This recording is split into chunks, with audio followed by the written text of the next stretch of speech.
all the things to try to neutralize you defensively and get you to play in space. They'll attack the perimeter, very much like you saw Georgia did at times, just different ways. And so they're a good football team, well coached. They're a confident team, I'm sure, having success they did a year ago and returning a number of those same starters that they had a year ago. So got a quarterback run game, which always makes it difficult to defend. They've got an extra hat for you. So we're going to have to be very disciplined, very option-oriented in our assignments and our run fits, things of that nature, because they're good enough to expose you if you're not where you need to be and you don't put your eyes where they need to be. Bring it up because last year you had 2 interception returns for a touchdown against SC State. Generally speaking, is this deep? Do you like the way your guys in the secondary develop where they can make those types of plays? Well, I mean, you felt good after what you've seen in fall camp and last week when they were throwing the ball. Just generally speaking, felt that structurally we were pretty good, and so it's a process and continue to give those guys. There's a number of them that haven't played a whole lot, and you want to see them continue to develop and get better and develop cohesion and chemistry and understanding and awareness. And along the way, they're going to fail some, and so hopefully some of the mistakes we made a week ago, we're not making, again this week, and continue to grow. And hopefully there'll be a lot that's good, and you're not naive enough to believe that there's going to be some that's not so good. We gave up a 63-yard seam route to them last year, and then a 50-some-yard wheel route out of an empty formation that kind of, for us as coaches, kind of put a damper on things a year ago. So hopefully you can eliminate those things and continue to get better. Brent, how do you think they handle some of the things they try to gain? Oh, I thought he was all right. I don't think they had a Vic Beasley plan per se. I don't know. Maybe they did. I don't know. I thought that they wanted to attack the perimeter and make our secondary tackle.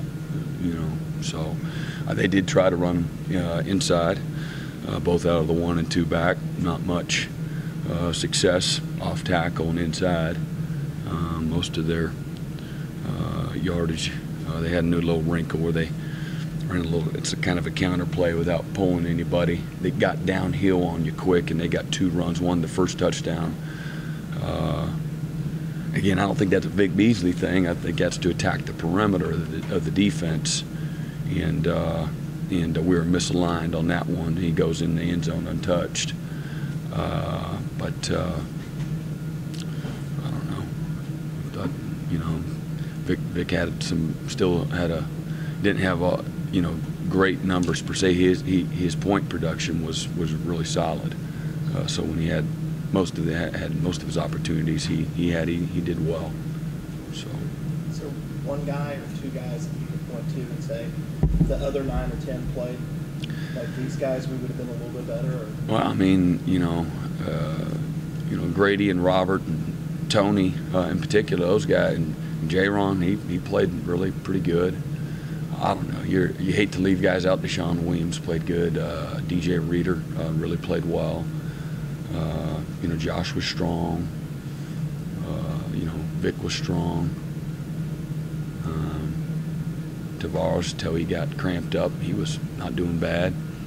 So anyway, now the story is who you didn't talk about. But when it was on the line, we didn't have enough guys. We as a unit, we as a coaching staff, we as a defensive group didn't match the precision and the physicalness and the will that it took, to win the game. So. Does Corey get his job right away, or do you see a rotation? I think we'll continue to rotate. I think enough guys have proven themselves there, and it'll be a kind of who performs best in practice this week when you have guys that are really, really close to each other from a depth chart and ability and production standpoint. And so, you know, if there's a huge drop off, it's an easy decision. So Corey had an excellent fall camp. He paid a big price, you know, for you know, bad choices, but he's been paying a price since, you know, a long time ago. And so he had an excellent fall camp. He could have taken the low road and felt sorry for himself and know that he wasn't playing, but that's not what he chose to do. So thankfully, he had the right mindset, and you know, felt bad for his teammates that he left them high and dry. All set? All right, thanks, Coach. guys. Appreciate it.